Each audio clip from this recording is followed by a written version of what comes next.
everyone. Welcome to Oshkosh Live. We are live from the grounds at AirVenture 2025, and it's another beautiful day.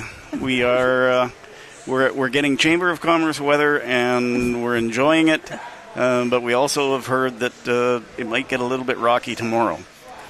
Anyhow, speaking of rocky, the whole topic of flight training and getting people ready for a flight training flying profession has been an undercurrent of the industry for probably the last 5 to 8 years.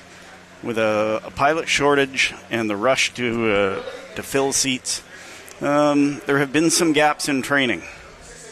Karen Kalishak is the chair of the National Association of Flight Instructors, and she has a direct view of all the goings on in the flight training industry, and she has some observations as a designated pilot examiner as well. So, Karen, tell us, are we safe up there? Well, I'd like to think we are, because I fly regularly, commercially and privately, and with a lot of students and examinees, being for the first time a passenger for many of them. So, yeah, I'd say we're safe, but are there concerns? Yes. In fact, statistically, the analysis is still being done, but it appears that the initial pass rate for virtually every level of pilot certification or rating has been dropping fairly recently over the last few years. And we don't have the bottom line at this point, but it may be as low as the mid-60s.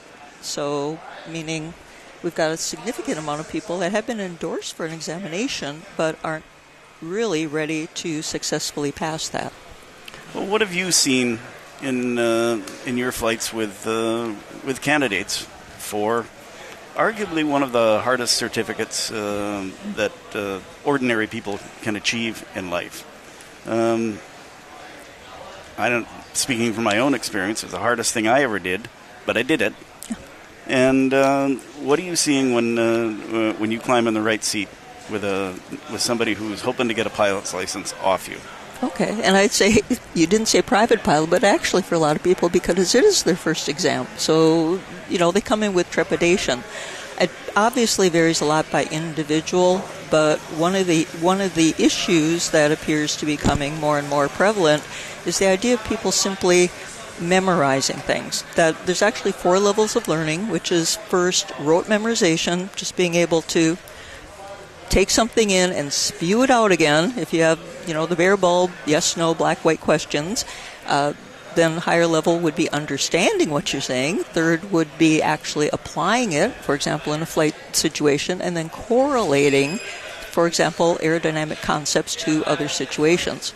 So we're finding more and more in the examining area people that are at that rote level of memorization, and that's problematic. So, for example, if I ask someone about the power plant, they might just tell me something about the power plant. But I say, okay, so you're flying along and the engine seems to be running a little rough. What do you do? And if they simply say, we'll put on the carb heat, and I say, well, is this a carbureted aircraft? No. It's probably not carb heat problem. But it gets down to not only their systems knowledge, but that level of, do they understand how the systems of, how they interact, what's going to happen? Are they able to actually apply that to troubleshooting, determining what to do? Do they have the aeronautical decision-making skills? So they're being trained to pass tests. Well, they're hopefully being trained to meet the minimum, and a lot of people don't realize the airman certification standards are actually the minimum considered necessary to be a safe and proficient pilot at that point in time. It doesn't mean they've learned everything. It doesn't mean they're an excellent pilot. It simply means they're minimally considered safe enough to go out, take passengers for whatever that pilot level of rating is. Well, license to learn, right? Exactly. So what do you tell people when you flunk them? Well, I don't use that word. What I point out is telling people you need a little more training. And then we have a debrief that's required part of an exam. Many times I I've given debriefs up to 2 hours.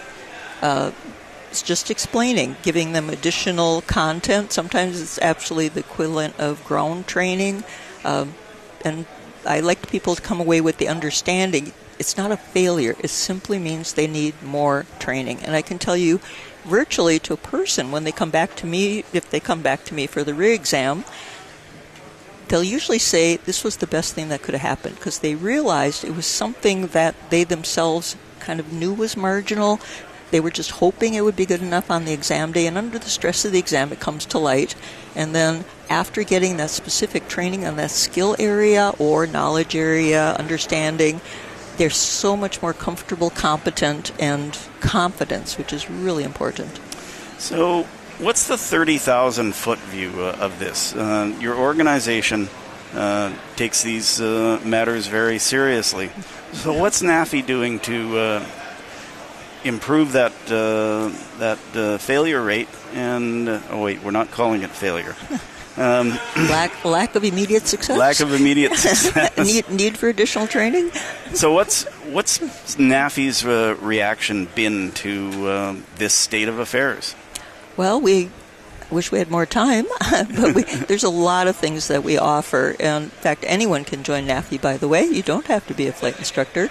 So we focus on really areas of mentorship. So we really have special interest groups. We pair people, new instructors with more experienced instructors, help them get over their initial hurdles, learn how to adapt to different people's learning styles, because everyone learns differently. That's an important part of being an instructor. We also have education. So we have a ream of educational content. We actually have a monthly broadcast for any pilot, not just flight instructors. It's called Mentor Live. We just had an excellent one on spins this month. So really good content. You can look that up on our website. That's nafimentor.org, by the way. And anyone can attend that free of charge. And a lot of other educational content. We put out a magazine. We put out an weekly newsletter. The third leg of this stool is advocacy. We're actually, I myself serve on, I think, 8 different industry groups, FAA working groups, committees, boards. So constant activity helping promote the need for excellence in flight instruction. Okay, and what are you hearing from flight instructors about the changes that they're making to try and overcome these gaps? Okay. What are they saying? And what has been the industry reaction to the little blip that we're going through here right now? Yeah, well, I can tell you the instructors that are the experienced instructors and really interested in promoting quality, obviously work with young. They have a lot of outreach themselves, so they work with flight schools. They work with other individual CFIs. Also on a broader basis, we just had our first national webinar, which was answering directly, a DP panel answered CFI questions. It was phenomenally successful. So the FAA actually hosted that, and they've agreed to continue that. So we're trying to break down that barrier between what the true needs, expectations are, and make sure the training achieves that. Okay, and what about the kids that need more training? How many of them come back? Is that a washout moment for a significant number of them, or do they try again? Well, that becomes it depends. There are schools that, for example, if they have, say, an airline career track training, and many of them now have implemented a, sad to say, washout. So someone told me, he came to me for his first exam with me, and he said, I've already had 2 failures. If I don't pass this, I'm out of the program. For that individual, I know definitely that was his career goal, and if he was washed out, he wasn't going to continue flying as a general aviation pilot. So I think it really depends on the person, and you have to have that motivation, that passion for aviation to get through, and resilience to get through those tough spots, because we all have them at some point. Okay, so we don't really want to dwell on the negative too much here. Mm-hmm. There must be the bright lights, the kids that really get it, and what sets them apart from the people who have problems. Okay, I'd say it really boils down to, and this may seem a little unusual, but we always use that term PIC, right? Yeah. Pilot in command. Right. And what I see is a clear distinction is that acceptance of the PIC authority and responsibility. And that, if you look at it, if you come in with an attitude, I am going to be responsible not only for myself, but for every person who ever flies with me. And you realize I'm responsible for their safety, for their lives. That actually creates an internalization of saying, I need to learn more. I need to be the absolute best pilot. I need to know what I would have to do if something didn't go right. And that just, I've seen that spark hit people when they have that realization.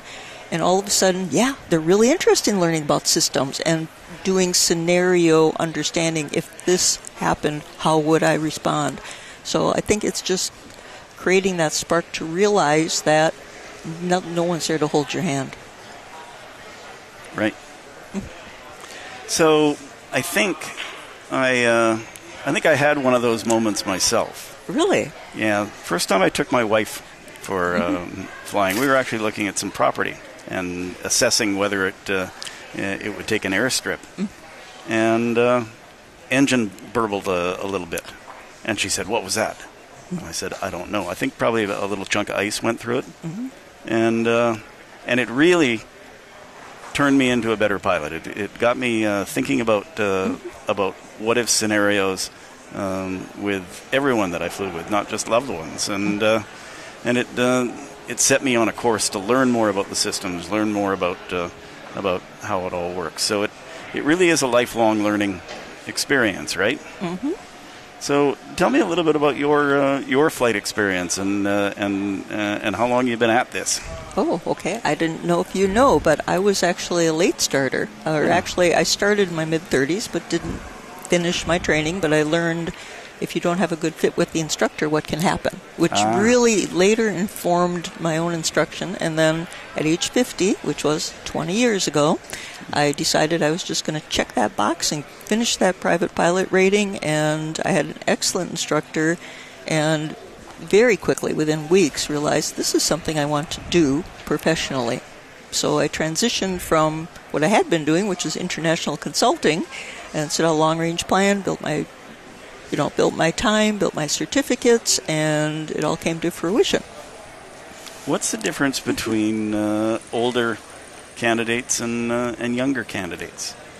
Are the skill sets different, or are the attitudes different? I'm probably pretty sure that the attitudes are different, but tell us what your observation is. Well, and maybe even your personal observation. Well, there is some truth, because I was the older learner, right? Right. It really is individualized, but we're all at continuum, right? Mm-hmm. I mean, if I had started to learn to fly when I was 17 or so, oh my goodness, the invulnerability would have been through the roof. I mean, I was out there, the one that was drag racing at night, things like that. So you tend to see a lot more of the invulnerability and the impulsivity in a younger generation. The older generation tends to be more innately cautious because we have life experience, right? But at the same time, we have, in general, slower reactions, and you need a lot more repetition typically as you age to have things sink in. Once they do sink in, they're there. But we all need continuing training, and we all need repetition for proficiency. I just recently flew with a pilot who hadn't flown for 6 months, and he thought he was just going to jump in his plane, and he said, I need a flight review. His skills weren't up to the level they need to be. So it became a lesson. He was very happy. He recognized it himself. We had a real heart-to-heart, but you can run into that. As we're older, we really have to commit to more rigorous and regular flying, I think, in order to maintain those skills. Well, we need all pilots, and it's been a pleasure being with you today, Karen. I know that you're busy. You got to get off to your next appointment in your very important position, fundamental to the industry. Thanks for joining us. Next up is our cool plane of the day, and it's a super cool plane. It's a Piper L4, the military version of the Cub. Wait till you see it. It's beautiful.